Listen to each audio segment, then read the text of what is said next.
السلام علیکم ورحمۃ اللہ وبرکاتہ۔ اسلامک سیمینری یوٹیوب چینل میں آپ کو خوش آمدید کہتے ہیں۔ آج کی اس ویڈیو میں ہم بات کرنے والے ہیں کہ پاکستان نیوی کی طرف سے نائب خطیب کی جو پوسٹ مدارس کے فضلاء کے لیے ہے، اس میں مدارس کے کچھ فضلاء کی طرف سے یہ شکایت مل رہی ہے کہ اس ٹیسٹ کے اندر اسلامیات کے سوالات نہیں پوچھے جاتے۔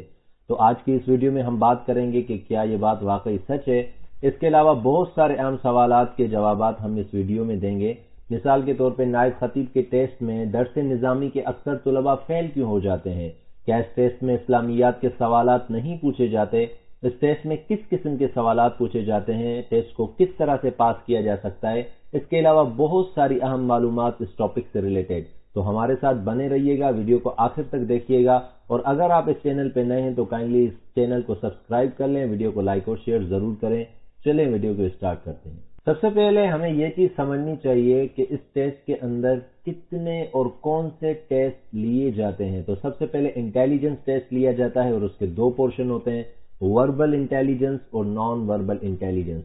اس کے متعلق بہت ساری ویڈیوز آپ کو یوٹیوب پہ مل جائیں گی، گوگل پہ آپ کو اس کے نوٹس مل جائیں گے، تو کائنڈلی وہاں پہ جا کے آپ سرچ کر سکتے ہیں۔ دوسرا ٹیسٹ اکیڈمک ٹیسٹ ہم اس کو کہہ سکتے ہیں۔ دیکھیے ہم اپلائی کر رہے ہوتے ہیں میٹرک پہ، تو میٹرک تک ہم نے جتنے سبجیکٹس پڑھے ہیں، جو مین سبجیکٹس ہیں، سائنس کے سبجیکٹس ہیں، انگلش ہو گیا، میتھمیٹکس ہو گیا، جنرل نالج ہو گیا، اس کے کچھ سوالات اس میں پوچھے جاتے ہیں، اور اس کے بعد جو سوالات پوچھے جاتے ہیں وہ درس نظامی یا اسلامیات کا ٹیسٹ ہوتا ہے، اور اس کے متعلق سوالات پوچھے جاتے ہیں۔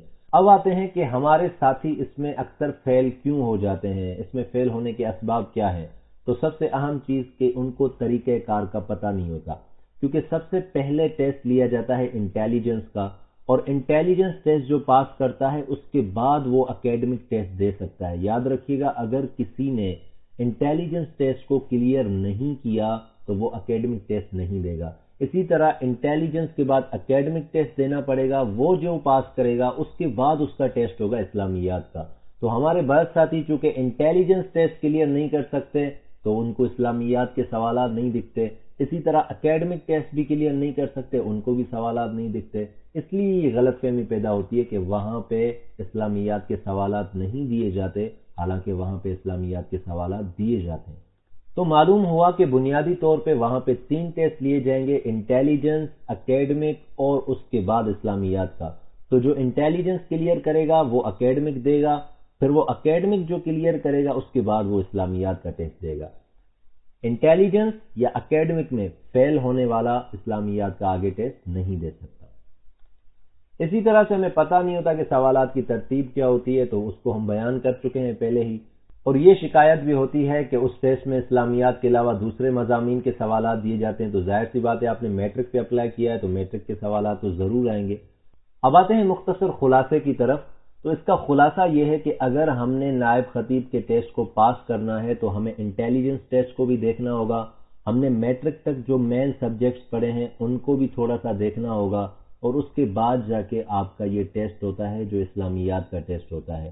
اب چونکہ کیا ہوتا ہے کہ ہمارے کچھ ساتھی انٹیلیجنس ٹیسٹ کلیئر نہیں کر سکتے تو ان کو بھی اسلامیات کے سوالات نہیں دکھتے، اور بعض جو ہیں وہ اکیڈمک ٹیسٹ کلیئر نہیں کر سکتے تو ان کو اسلامیات کے سوالات نہیں دکھتے۔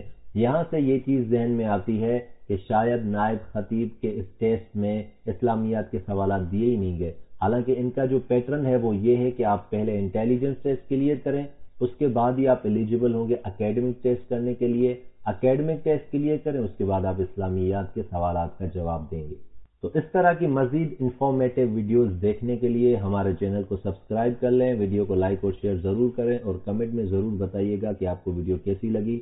السلام علیکم ورحمۃ اللہ وبرکاتہ۔